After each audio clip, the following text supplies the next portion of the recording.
орон даяар иргэдийн төлөөлөгчдийн хурлын нөхөн сонгуул болж өнгөрсөө.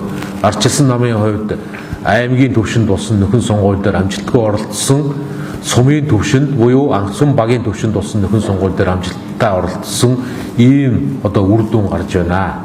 Эндээс бид нэр бас үнэлт дүгнэлт өгж өөрсөндөө бас байгаа дутагдал алдааг хүлээн зөвшөөрөх ийм нөхцөл байдал бас үүсэж байгааг үүний өмнө бас хэлье. Аймгийн иргэдийн төлөөлөгчдийн хурлын түвшинд ардчилсан нам амжилтгүй оролцсон. Хоёрдугаарт нь сумын иргэдийн төлөөлөгчдийн хурлын түвшинд болсон 35 нөхөн сонгуулийн асуудал дээр нөхөн сонгуулийн дүн нэгтгэж үцгэд ардчилсан намын нэр дэвшигчид улсын хэмжээнд хамгийн нийлбэр дүнгээр хамгийн өндөр саналыг авсан ийм тоо баримтыг бид нэр ингээд нэгтгэж байгаа. Тэгэхээр эндээс бас ямар дүгнэлтүүд бид нар хийх ёстой вэ гэдэг асуудал гарнаа.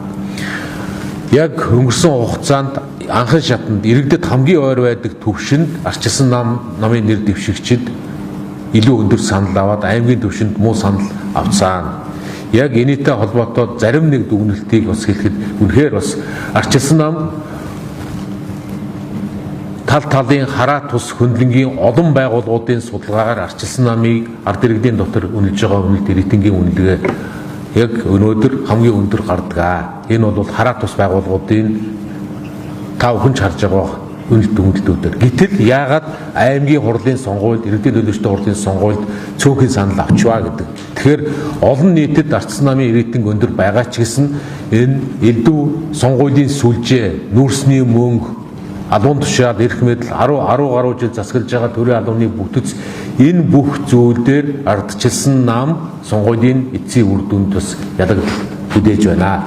Тэгэхээр бид нар одоо эх цаг хугацаанд саяны тэр элдв нөлөө, мөнгөний нөлөө, нүүрсний мөнгөний нөлөө, элдв сүлжээ, хэсгийн ахлагч гэдэг энэ бүгсэн 10 гаруй жилийн энэ төрийн албаны бол албанд суурилсан энэ сүлжээг задлахын төлөө сонгуулийн хуулинд өөрчлөлт оруулах, тодорхой хуулиудад өөрчлөлт оруулах, бид нар бас үйл ажиллагаанд анхаарч үнэлт дүгнэлт хийж ажиллах юм хэрэгцээ шаардлага байгааг одоо харуулсан сонгуулийн дүн гарлаа гэж өцгөөс өөр аргагүй. Тэгээд ардчилсан намын нэр дэвшигчдийг шат чадан дэмжиж саналаа өгсөн нийт ард иргэддээ бас талархлаа илэрхийлье. Бид нэр одоо саналаа дэмжиж өгсөн сонгогчдынхаа саналыг баталгаажуулахын төлөө хараахан өгөөгүй сонгогчдынхаа иргэдийнхээ саналыг татаж ажиллахын төлөө эх цаг хугацаанд үнэлт дүгнэлт өгч бас буруу дутагдaltaй зүйлээ хүлээн зөвшөөрч ажиллаж бас дараагийн сонгуулиуд дамжиж гарахын төлөө зохион байгуулалтанд өөрчлөлт оруулж ажиллана гэдгийг бас та бүхэнд хэлье. Сонгуулийг худалдаж авдаг, зохион байгуулдаг сүлжээний схем Монгол орон даяар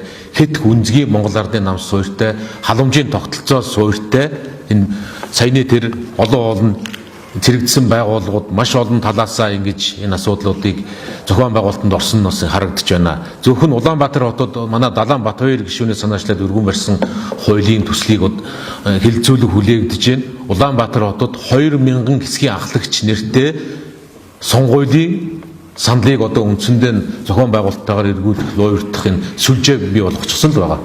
Бүгдээрээ мэдчих. Энэ сонгуулийн эцсийн өдөр очиод сонгуулийн үр дүн өөр болгодог. Яг үндсэндээ ардчилсан үндсэн хуулиар ард иргэдэн төрөө байгуулдаг энэ тогтолцоо чинь хэлбэрийн төдий цаасан дээр үлдчихэд байгаа гэдгийг бид нар бас онцгойлон тодтогч хэлье. Энэ чиглэлд ардчилсан нам үлдэж байгаа цаг хугацаанд онцгойлон анхаарч ажиллах болно. Сонгуулийг зүү бусаар нөлөөлдөг явдал төрийн албаар дамжуулж, халамжийн тогтолцоогоор бүр зөвхөн нэг нүүрсний мөнгө төдөөгүй халамжийн тогтолцоогоор дамжуулж, зөвхөн 24 оны Улсын их хурлын сонгуульд гэхэд өмнө шин хоршоо нэрээр хэдий их найдаар нь үр дүнгүй эргэж төлөгдөх тооцоогүй мөнгө тараагаал саналыг худалдаад л авчиж байгаа. Энэ бүр төрийн албан ёсны хуульчилсан нэрээр. За хуульчлаагүй нэрээр өнгөрсөн 10 гаруй жилийн энэ авилгацсан 10 жилийн мөнгө хаашаа орсон гэдэг нь тодорхой зүйл. Энэ эргэж төрийн албыг худалдаж авдаг, сонгуулийг зохион байгуулалттайгаар сонгуульд нөлөөлдөг, эргээд дахиж энэ халамжийн багахан мөнгөөрөө эргэж төрийн сонгуульд нөлөөлдөг чинь тодорхой болж байгаа зүйлүүд шүү дээ.